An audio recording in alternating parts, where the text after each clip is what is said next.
In Dorchester County, history not only remembered, it's being restored. And inside of one remarkable schoolhouse, a story of resilience, partnership, and possibility coming back to life. A growing effort in Washington, D.C. to give that story a national audience, with a push to make the St. George Rosenwald School part of a future National Park Historic Site. It's not there yet, but supporters on both sides of the aisle recognize that it is a story worth preserving. Live 5's Justin Kollar takes us back to school, where the past is present and the future is being taught. Class is in session once more at St. George Rosenwald School, the hidden gem of Dorchester County. Members of the board and alumni that used to sit in these very seats hope that their story can soon appeal to a wider national audience, both left and right. I think God was on our side, because we did not start out in the state of South Carolina with recognition or the national parks with recognition. Inside these walls, lessons go far beyond reading and writing.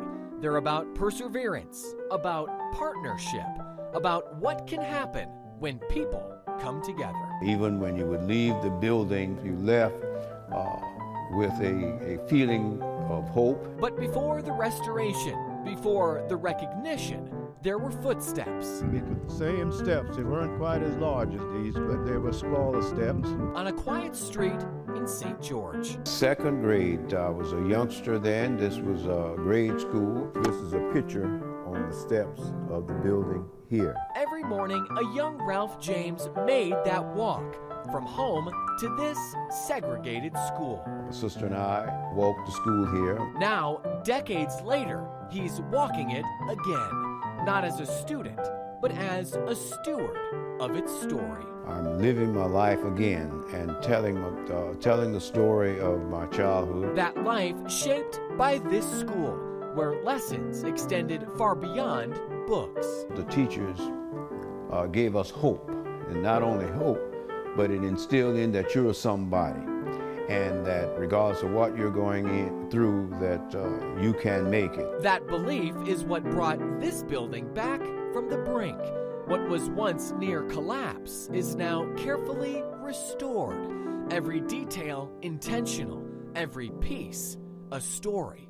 And for some, those stories are personal. Did you go to school here? Yes. When? 1948. A proud alumna. That's me. Edith Martin Williams Oldham once walked these halls as a student. Now she too helps preserve them. A living connection between what this place was and what it's now become. It may have started out as all black, but now we invite everyone to come see what we've done. And inside one room, the story takes on new color. They didn't separate the yellow from the green or the red. They just put them they just put them up here. So it came out to be a beautiful, beautiful, beautiful room. Beadboard in every color, blue, green, black, and white. Once separated, now side by side, like stripes on a flag. Different pieces, different colors, all stitched together, forming something stronger, something unified. And someone said, well, why don't we paint it white? We said, oh no, this is unique. We're going to leave it this way. And everyone that comes in this room is just really astonished. It's a visual reminder of what this place has always stood for.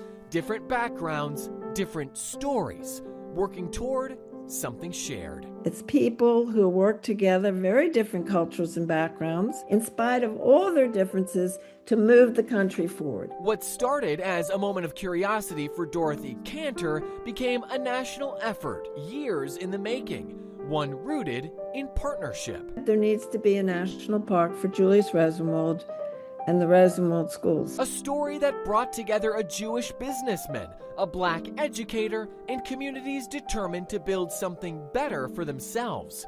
Nearly 5,000 schools, just like this one, but not only with funding, with faith. I do not see how America can go forward if part of its people are left behind. That's why supporters say this story and this building one of the few Rosenwald schools still standing, belongs on a national stage as part of a future national park site, not as politics, but as history preserved. It's not partisan politics. It's not about any particular race, but the story that we tell here, the life that we demonstrate, and what we've restored here, everyone lived that life. And you can go back and look through it. It's not an insult to anyone, but it's just a life story. A story still being written, because this isn't just about preserving a building. It's about preserving all it represents and teaching the next generation. You find it in your history books. You find it, it's written in the pages there. Here you can come, it's not only written, but you can feel it, you can see it, you can touch it. You can hear what was going on. And on a quiet street in St. George, those footsteps forward continue, past and present. It's a living testimony Black and white, walking side by side. of what can happen when we work together and not separate.